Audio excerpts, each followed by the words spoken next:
பருப்பு, 1 ஆனியன், பெரிய onion, garlic எவ்வளோ நம்மளுக்கு வேணுமோ, நான் ஒரு 8 பாட்ஸ் எடுத்துருக்கேன். ஓகே. அப்புறம் தாளிக்கிறதுக்கு கடுகு, உளுத்தம் பருப்பு. ஓகே. அண்ட் நல்லெண்ணெயில் 1 டீஸ்பூன் நெய் போட்டிருக்கேன் ஃப்ளேவர் வரதுக்கு. அண்ட் தேவையான அளவு உப்பு. இதில் உப்பு போட்டிருக்கேன். ஸோ அந்த உப்பு தான் இது காமிச்சிருக்கேன். ஓ சரி. இப்போ இவ்வளோதான் தேவையான பொருட்கள் இல்லையா?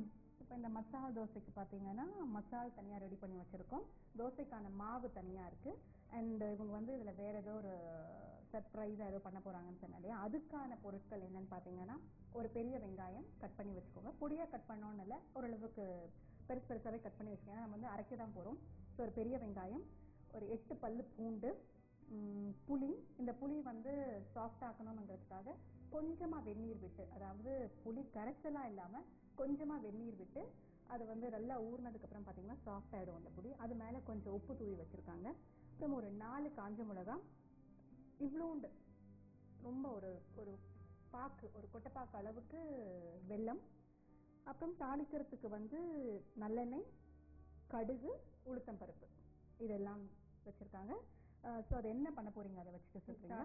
ஸோ இது எல்லாம் சேர்த்து அரைக்கலாம் ஃபர்ஸ்ட். ஓகே. பச்சையாவே அரைக்க போறேன் நான். ஓகே. காஞ்ச மிளகா, ஆமா, 4 காஞ்ச மிளகா, அந்த ஊர்ன புளி, அதோட கொஞ்சம் உப்பு இருக்கு, வெல்லம், ஒரு கொட்டைப்பாக்கு அளவுக்கு வெல்லம், ஒரு வெங்காயம்,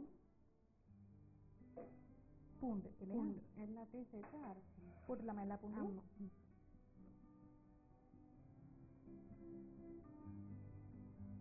ஓகே.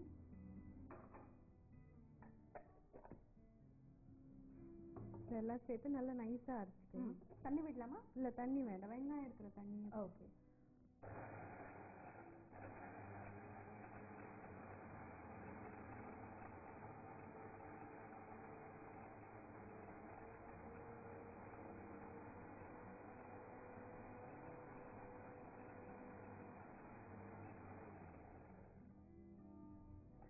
ஸோ அந்த தண்ணியே ரொம்ப நல்லா அரைஞ்சிருச்சு இல்லையா? அவ்வளோதான். பாருங்க, இதில் நம்ம ஒரு ட்ராப் தண்ணி கூட விடலை. இதில் பார்த்தீங்கன்னா நல்ல ஒரு சட்னி மாதிரி அரைஞ்சிருச்சு.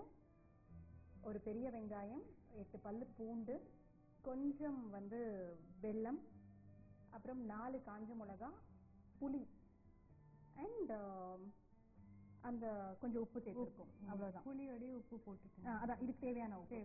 அவ்வளோதான். ஓகே. இது அப்படியே சாப்பிடலாம், பட் ரொம்ப காரம் அடிக்கும், குழந்தைங்கலாம் சாப்பிட்றதுக்கு கஷ்டப்படுவாங்க. ஏன்னா எல்லாமே நம்ம பச்சையா அரைச்சிருக்கோம். வெங்காயம், காஞ்ச மிளகாய் எல்லாமே பச்சையா அரைச்சிருக்கோம். அதனால கொஞ்சம் தாளிச்சு விட்டுடலாம். ஓகே. இப்போ கேஸ் ஐ திங்க், பட் அந்த புளி பேலன்ஸ் பண்ணிடும் இல்லையா? பேலன்ஸ் பண்ணிடும். எல்லாமே ராவா இருக்கிறதுனால சில பேர்த்துக்கு பிடிக்கும், சில பேர்த்துக்கு பிடிக்காது. ஸோ நம்ம நல்லெண்ணெயோட கொஞ்சம் நெய் கலந்து வச்சிருக்கோம். ஆமா, ஒரு டீஸ்பூன் நல்லெண்ணெய் போதும். இதோட கடுகு, உளுத்தம் பருப்பு இது போட்டு கொஞ்சம் அந்த சட்னி மாதிரி கொஞ்சம் சாலிடிஃபை ஆகும். அது கலரும் கொஞ்சம் மாறும், பிங்கிஷா இருக்கும், பார்க்க நல்லா. ஓகே. ஸோ இது போட்டதுக்கு அப்புறம் தான் இல்லையா? கடுகு போட்டதுக்கு அப்புறம். ஆமா, கடுகு போட்டதுக்கு எண்ணெய் சூடாயிடுச்சு. போடலாமா? ஒரு டீ. ஓகே.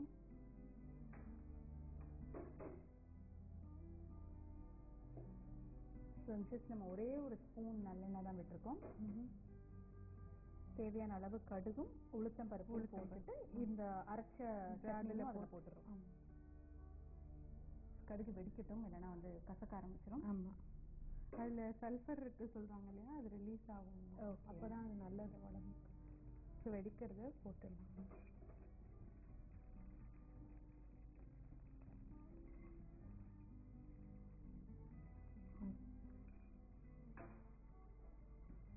கொஞ்சம் golden brown ஆனப்புறம்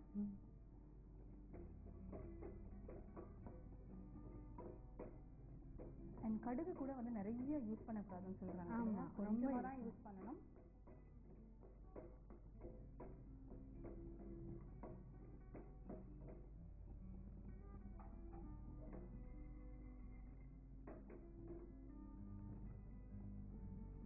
turning golden brown.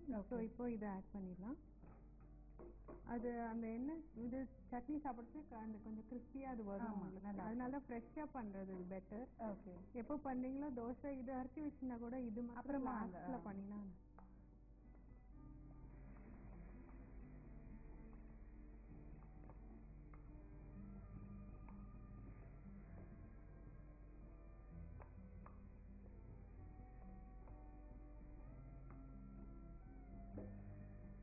எடுத்துருவா அதெல்லாம்.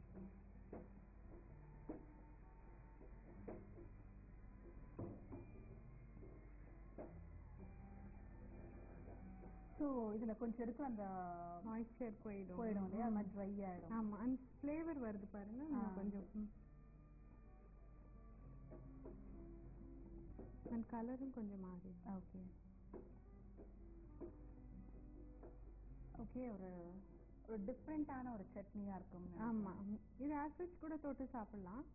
மசாலா தோசை ஒரு ஸ்பெஷல் அக்கேஷன், ஒரு ஃப்ரைடே நைட்டுக்கு, like next day holiday. So okay, hotel பதிலாக வீட்டில் பண்ணி சாப்பிடலாம். இது சாம்பார் சட்னி. ஓகே, நல்ல ஃப்ளேவர் வருது இப்போ.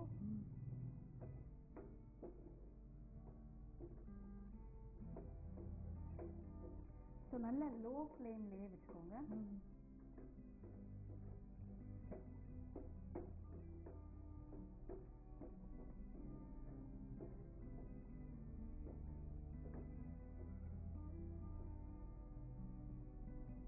இது ஐஸு எடுத்துடலாம்.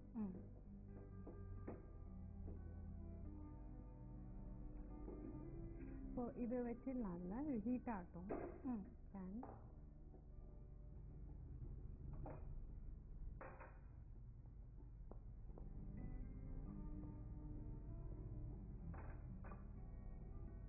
இந்த சட்னி பொங்கல், இட்லி எல்லாத்துக்குமே நல்லா இருக்கும். குயிக் சட்னி இது.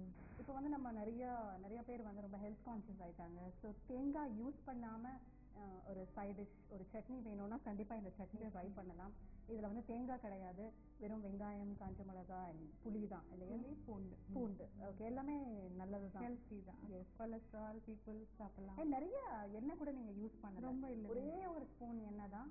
அதை விட்டு நம்ம அதிலேயே கடுகு, உளுத்தம் பருப்பு எல்லாமே வந்து தாளிச்சுட்டு இதையும் அதிலே போட்டு கொத்தமல்லி கார்னிஷ் பண்ணிக்கலாம். ஓகே, ஸோ அந்த மாதிரி. இது வந்து மசாலா தோசைக்கு போடுறதுனால அதெல்லாம் போடுங்க. ஸோ இப்போ இது காஞ்சிட்டு தோசை போடலாம்.